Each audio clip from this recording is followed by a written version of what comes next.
Hello everyone and welcome back to another video from my channel Hybrid Mod Railway. Today it's time for my 2 years on YouTube anniversary Q&A launch, and it's also time for a little bit of a short layout update.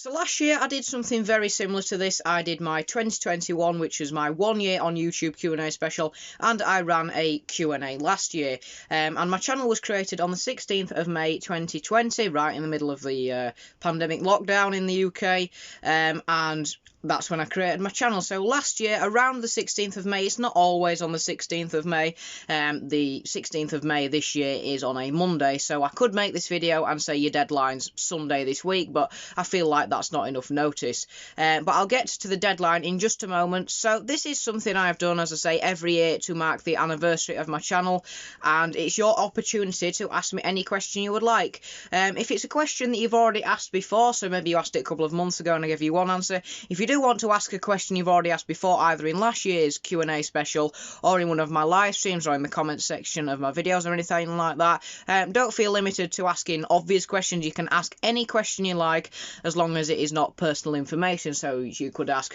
what hobbies you have apart from model trains, what are your favourite subjects at school, you know, anything like that that you want to get to know about me, but please no personal questions. So as I've just said there, a suitable personal question would be, what are your favourite subjects at school? But an unsuitable personal question would be, what school do you go to, or how old are you, or where do you live, or, you know, anything like that. What's my local train station? Because that would obviously tell you roughly where I live, and I'm not going to give you that. So yeah, please no personal questions, but you can ask me absolutely any question you like, whether it's about model trains, whether it's about other hobbies, whether it's about something that I can't think of that you might ask.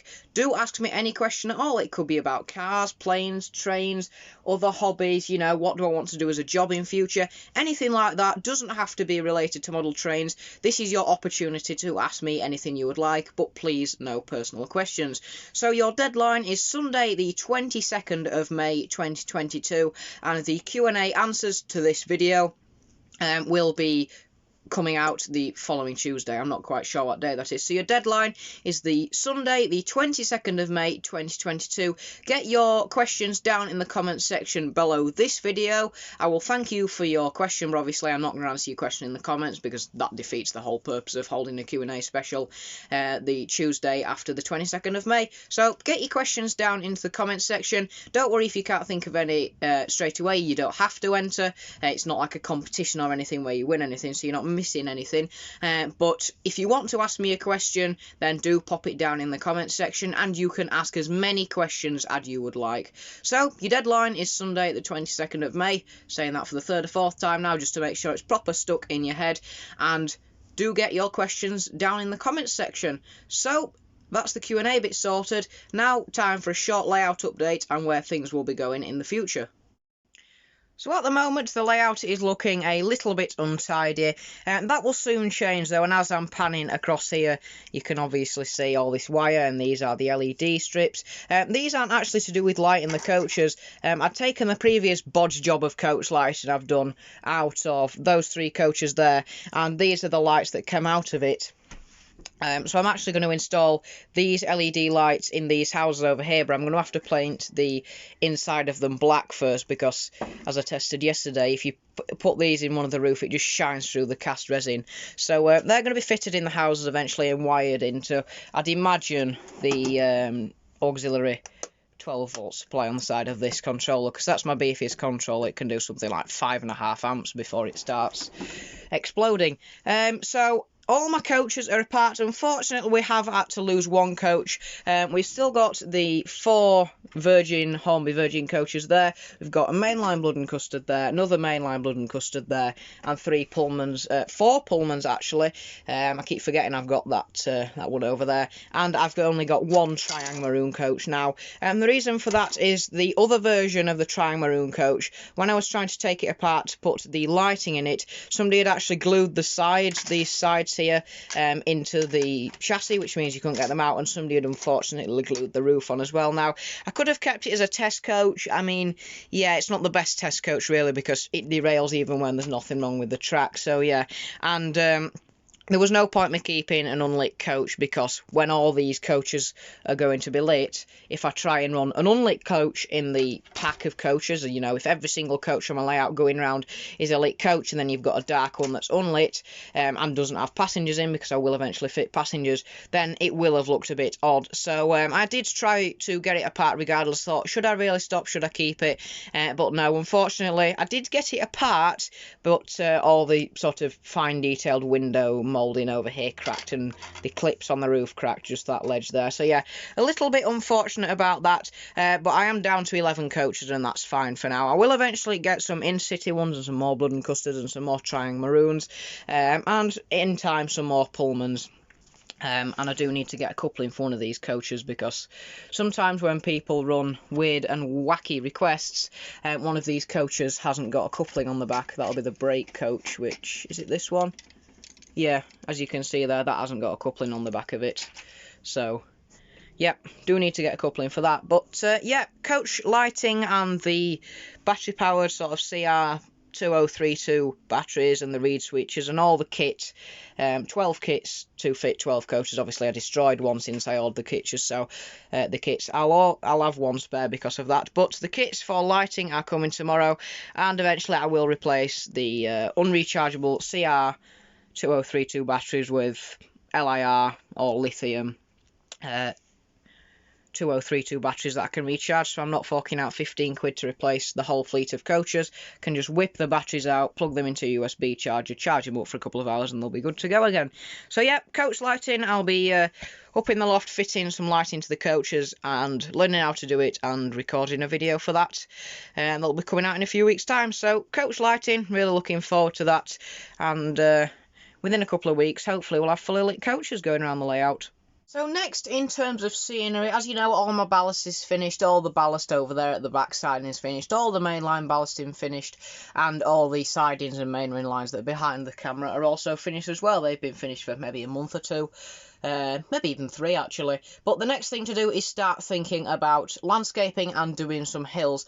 Now obviously the back of the siding there isn't going to be completely flat, and I'm not going to discuss what areas I'm going to make bumpy and that, because that's just something you do. But I do want to briefly discuss actually making the larger hills, of which I'm thinking of putting one over here and one in that back corner, just in that little corner over there. It does extend quite big in that corner there, a nice little triangle. So the Loco that I was going to hopefully receive this summer was the Hornby 37 called Comet. I can't remember the number. It was the Hornby Class 37 Comet in the BR large logo blue with yellow cab ends and the black cab surrounds. I should have said yellow nose ends there, but doesn't matter. That was supposed to come summer this year, but due to, I guess, manufacturing and things taking longer, it's actually coming in spring 2023 next year. So the £96.99 that I was saving to purchase that with, because it doesn't take the money out of your account until the Loco's in stock and ready to be sent to you, I can now use that 90 odd quid to actually do some scenery instead of, you know, because if that model had been coming out in summer, I don't want to fork out a load of money to start making hills over here and then not have any money when the Loco comes in stock to be able to buy it. So I can now use that money to start modelling some hills. So I think basically where I'm going to be putting the hills is I'm going to be putting quite a large hill over here. I was thinking of sloping it up and then just stopping it in line with the edge of the board here, but I think that'd look stupid because you just see raw polystyrene. So I think I'll manage to curve it up and down here so that when the hill ends, it ends at the edge of the board rather than just being a big wall that just stops there. And I'm also thinking of putting a hill in that corner, which I'll just show you now. And I think there should be plenty of room for getting a nice bit of detail and terraforming, I think it's what you call when you reshape the land, or in this case I'm building the land, so should be a nice area for a hill there. And the final place I'm thinking of putting a hill is over here in this little gap, just to separate the coal and water side in here. In fact, that's the coaling tower you can see over there. I just didn't want it in the way. I didn't want to be bashing it around with coaches. But to separate the coal and the water side, you can just see the track at the bottom there. I'm thinking of putting, again, sort of a sloping hill here. It will just sort of go a bit like that, or maybe a bit like that in that direction. But that's going to be the main areas for hills. Obviously, in locations like the side and at the back, I might add a slight bumpiness, but I haven't quite decided that. But I am pretty sure that I am going to put hills in the previous locations. And this area here, under where the coaches are, I was previously... Something's just dropped on the floor. I was previously going to put post cabins over here at the back, but I've now decided I'm going to put a hill there. This space here where I've just lifted these coaches up from, they are going to be where the post cabins are going to go. It makes more sense because, you know, it's further away from the main line. So, yep, that's all the layout update. So, let's get back over to the station cam to end the video. Right then, so that's everything covered for today. Do remember to get your Q&A questions down into the comments section below, and your deadline is the end of Sunday, the 22nd of May, and the video with the answers to your questions will be coming out the following Tuesday. No personal questions again, just to remind you. Funnily enough, I was actually going to make a separate video than this today, saying thank you for reaching 300 subscribers, because for a couple of hours on Saturday, during my live stream and after my live stream until something like, I don't know, 8 o'clock, 9 o'clock at night, I was sitting at a lovely 302 subscribers, and I thanked everyone who made that happen in the stream. But, you know, sort of 10:30, 11:15 on that Saturday before I was going to bed, I thought, you know what, I just have a habit of doing this. At the end of the day, I check my YouTube statistics and make sure I haven't, you know, got another 1,000 views that I'll forget to put on my timeline.